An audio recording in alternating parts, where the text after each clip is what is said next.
بسم اللہ الرحمن الرحیم۔ محترم ناظرین، السلام علیکم۔ ایک مرتبہ حضرت عیسیٰ بن مریم علیہ السلام کسی پہاڑ کی چوٹی سے گزر رہے تھے۔ اس وقت ابلیس ان کے پاس آیا اور اس نے ان سے کہا، روح اللہ، یہ بتاؤ کیا تمہارا خدا اس بات پر قادر ہے کہ اگر تم اس چوٹی سے نیچے گرو تو وہ تمہیں بچا سکتا ہے؟ حضرت عیسیٰ علیہ السلام نے کہا، جی ہاں، میرے رب کو یہ قدرت حاصل ہے۔ ابلیس نے کہا، یہ بات حق ہے اور آپ اپنے اس دعویٰ میں سچے ہیں تو آپ اپنے آپ کو اس پہاڑ کی چوٹی سے گرا دیں، میں دیکھتا ہوں کہ آپ کا رب آپ کو مرنے سے کیسے بچاتا ہے۔ حضرت عیسیٰ علیہ السلام نے محسوس کیا کہ شیطان لعین انہیں ناجائز وسوسہ میں مبتلا کرنا چاہتا ہے۔ انہوں نے اس سے کہا، لعین، کیا تو چاہتا ہے کہ میں اپنے رب کی آزمائش کروں؟ یہ علیحدہ بات ہے کہ مجھے اس بات کا یقین ہے کہ میرا خدا میری حفاظت کرے گا۔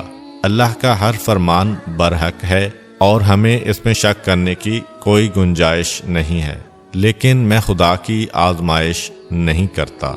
کچھ دنوں بعد ابلیس ان کے پاس آیا اور ان سے کہا، عیسیٰ علیہ السلام، تم تو اللہ ہو کیونکہ تم مردے زندہ کرتے ہو اور غیب جانتے ہو اور لوگوں کو غیب کی خبریں دیتے ہو۔ حضرت عیسیٰ علیہ السلام نے اس کی بات کاٹتے ہوئے کہا، لعین، تو جھوٹ بکتا ہے، میں خدا کا مستجاب الدعوات بندہ ہوں۔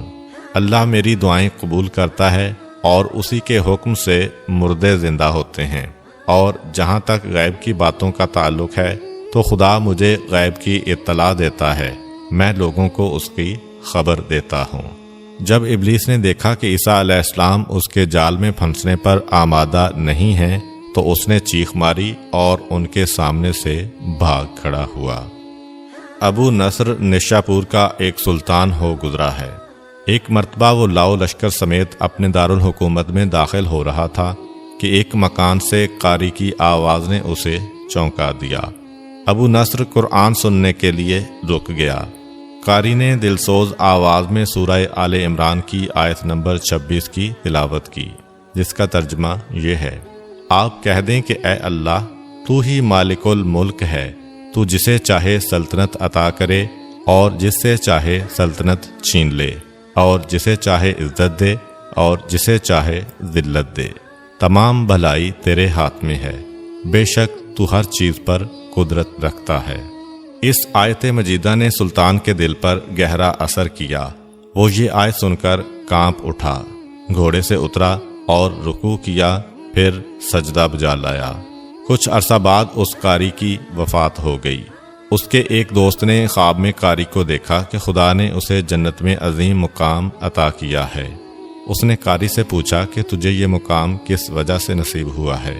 قاری نے جواب دیا، میں تو ایک بدکار اور گناہگار انسان تھا، میرے نامہ اعمال میں کوئی خاص نیکیاں نہیں تھیں، مگر اس کے باوجود خدا نے مجھ پر خصوصی کرم کیا اور مجھے یہ مقام عطا کیا، اور خدا نے مجھ سے فرمایا، تو نے دنیا میں ایک سلطان کو ہماری عظمت یاد دلائی تھی، اس کی وجہ سے ہم آج تجھ پر رحم کر رہے ہیں اور تجھے بلند مقام عطا کرتے ہیں۔ جی ہاں، اللہ تعالیٰ کا فرمان ہے، فاذکرونی اذکرکم، تم مجھے یاد کرو، میں تمہیں یاد کروں گا۔ پرانے زمانہ میں انطاکیہ ایک بہت بڑا شہر تھا۔ یہ شہر ایشیائے کوچک میں واقع تھا۔ اس شہر کی لمبائی 12 میل تھی اور اس میں انسانوں کی ایک بھاری تعداد قیام پذیر تھی۔ انطاکیہ شہر کے لوگ گمراہ اور ظالم تھے۔ وہ ستاروں اور بتوں کی پوجا کرتے تھے۔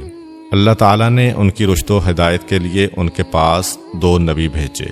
اہل شہر نے ان کی تکذیب کی تو ان کی تقویت کے لیے تیسرے رسول کو وہاں بھیجا گیا۔ چنانچہ تینوں انبیاء نے لوگوں کو خدا کے راستہ کی دعوت دی اور شہر کے گوشہ گوشہ میں انہوں نے تبلیغ دین کی، لوگوں کو توحید کی دعوت دی، معاد اور یوم قیامت سے آگاہ کیا اور انہیں عذاب خداوندی سے خبردار کیا۔ اہل شہر بڑے بدبخت تھے۔ 3 انبیاء کی مشترکہ تبلیغی کوششوں کا ان پر کوئی خاص اثر نہ ہوا اور پورے شہر میں صرف 40 افراد نے ہی دعوت حق کو قبول کیا۔ شہر کے دوسرے لوگوں نے تینوں انبیاء اور ان کے پیروکاروں کو پکڑ کر انہیں سخت اذیتیں دیں اور ظلم کی انتہا یہ کی گئی کہ ان مظلوموں کی گردن میں سوراخ کر کے اس میں رسیاں ڈالی گئیں اور شہر کے ظالم لوگ رقص بسمل سے لطف اندوز ہوئے۔ اس شہر میں ایک مرد مومن رہتا تھا جس کا نام حبیب النجار تھا۔ وہ ان انبیاء پر ایمان لایا تھا، لیکن وہ اپنے ایمان کو مخفی رکھتا تھا۔ وہ شہر میں بڑھئی کا کام کرتا تھا۔ اسے جو مزدوری ملتی تھی وہ اس کو 2 حصوں میں تقسیم کرتا تھا۔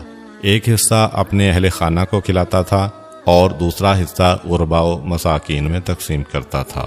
جب حبیب النجار کو اس ظلم کا پتہ چلا تو انہوں نے اپنی قوم کو تبلیغ کرتے ہوئے کہا، اے میری قوم، ان رسولوں کی پیروی کرو، ان کی اتباع کرو جو تم سے کوئی اجر نہیں مانگتے اور وہ راہ راست پر ہیں، اور میں کیوں نہ اس ذات کی بندگی کروں جس نے مجھے پیدا کیا ہے اور جس کی طرف تم سب کو پلٹ کر جانا ہے۔ کیا میں اس ذات کے علاوہ کسی کو معبود بناؤں؟ جبکہ اگر خدائے رحمان مجھے ضرر پہنچانے کا ارادہ کر لے تو ان کی شفاعت مجھے کوئی فائدہ نہیں دے سکتی اور نہ وہ مجھے چھڑا سکتے ہیں۔ تب تو میں صریح گمراہی میں مبتلا ہو جاؤں گا۔ میں تو تمہارے پروردگار پر ایمان لے آیا ہوں، لہٰذا میری بات سن لو۔ کیا میں اسے چھوڑ کر دوسرے معبود بنا لوں؟ حالانکہ اگر خدائے رحمان مجھے کوئی نقصان پہنچانا چاہے تو نہ ان کی شفاعت میرے کسی کام آ سکتی ہے اور نہ وہ مجھے چھڑا ہی سکتے ہیں۔ اگر میں ایسا کروں تو میں واضح گمراہی میں مبتلا ہو جاؤں گا۔ میں تمہارے رب پر ایمان لے آیا، تم بھی میری بات مان لو۔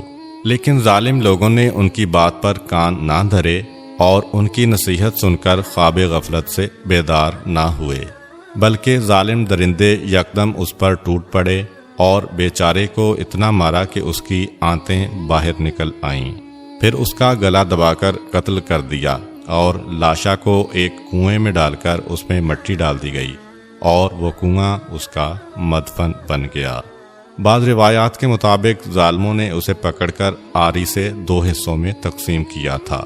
ایک اور روایت میں مذکور ہے کہ لوگوں نے اس کی گردن میں سوراخ کیا اور اس میں رسی ڈالی اور پھر اسے صلیب پر چڑھا دیا، جہاں اس کی موت واقع ہوئی۔ حبیب النجار کو موت سے قبل انبیاء دکھائی دیے تو اس نے یہ آخری الفاظ کہے، میں تمہارے رب پر ایمان لایا ہوں، میرے گواہ رہنا۔ اس کے بعد اس کی روح قفص عنصری سے پرواز کر گئی۔ اللہ تعالیٰ نے اس کی قربانی کو قبول کیا اور اسے عظیم ثواب دیا۔ اس کی روح جیسے ہی جسم سے جدا ہوئی تو اسے جنت بھیج دیا گیا، جیسا کہ قرآن مجید بیان کرتا ہے۔ حبیب النجار کو نیک انجام مبارک ہو۔ امید کرتا ہوں کہ آپ کو آج کی ویڈیو اچھی لگی ہوگی۔ اگر آپ کو ہماری ویڈیو اچھی لگی ہے تو ویڈیو کو لائک کریں اور مزید اس طرح کی ویڈیوز دیکھنے کے لیے ہمارا چینل سبسکرائب کر لیں۔ ملتے ہیں نیکسٹ ویڈیو میں، اجازت دیجیے۔